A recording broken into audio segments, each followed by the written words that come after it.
ready for a Kevin Hart and Chris Rock Headliners documentary. Headliners only. Okay. All right.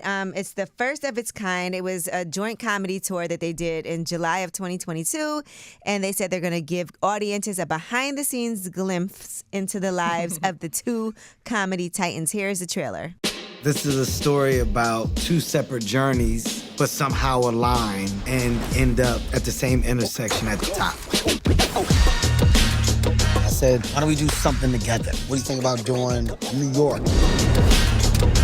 I'm excited about this week, not just because of the arena factor. I'm just excited to hang out with you. That's it.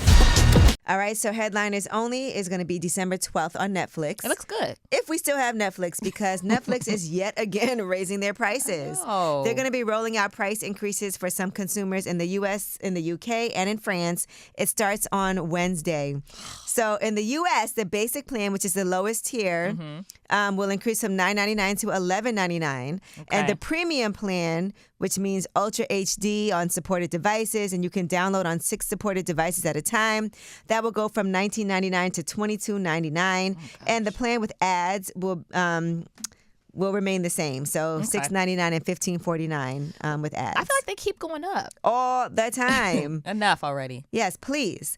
All right. And speaking of streaming services, you know, Tyler Perry, he has a lot of stuff on BET Plus. Yes, he does. Right. He definitely has a lot of shows on there. He's a minority stakeholder.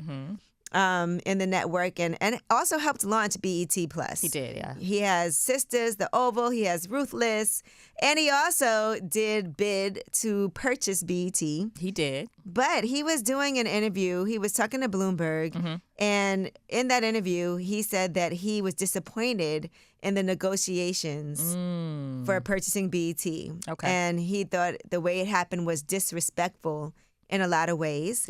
Disrespectful is a strong word. And when he was asked if he would purchase BET if it became available for purchase again, he said, nah. No, he said no. I thought he really no. said, I such said a no. slicer.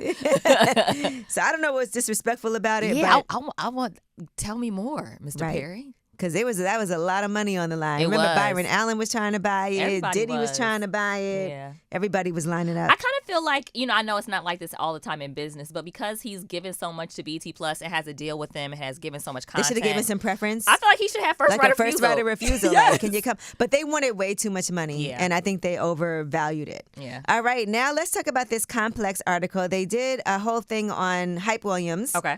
All right, and all the people that have worked with him, some of his most iconic videos. I remember when I worked with Wu-Tang, he did one of their videos too. Okay. And working with him at that time was like $1 million to do a video. He was and is a legend. Right. And so Jay-Z actually was interviewed for this article. Okay. And he talked about working with Hype Williams on the Can't Knock the Hustle video. And then he talked about doing Big Pimpin' with him. Okay. And how they went to Trinidad and they went to Carnival. And, he was like, look, Hype Williams needs to like be there and feel it in order to do something. Right. And so Big Pimpin', that video definitely actually took the song to another level. I remember he the video. He will say that because everybody remembers that video. Yeah. They were all white, I think, right? In one part of the video, I feel like he was wearing all white or something. Anyway, go ahead. I just remember them pouring champagne. But anyway, one thing he also talked about was Hype Williams. He wanted to do a video with him, and he told him that it was going to be $1.8 million Wow. for this video. Wow. And he said, I looked at him like, come on, bro. Are you trying to play me? You think I'm dumb? So in order to fit the budget for the video, they had to kind of strip the whole idea down for it. So Do you remember when seeing videos or videos premiering used to be a huge deal? yes. Now we just watch them on our phones sometimes. Yeah, now people post it on their page. Yeah, the end. Remember, it was a big deal. Yeah, it was. Not anymore. Remember, All right. nothing was like Thriller. Nothing. I don't think anything could compare to the No. rollout of that. Right. All right, well, that is your Yeetie. And when we come back, we have new music. It is a Friday, so we'll let you know what new music is out today. It's Way Up with Angela Yee. Way up.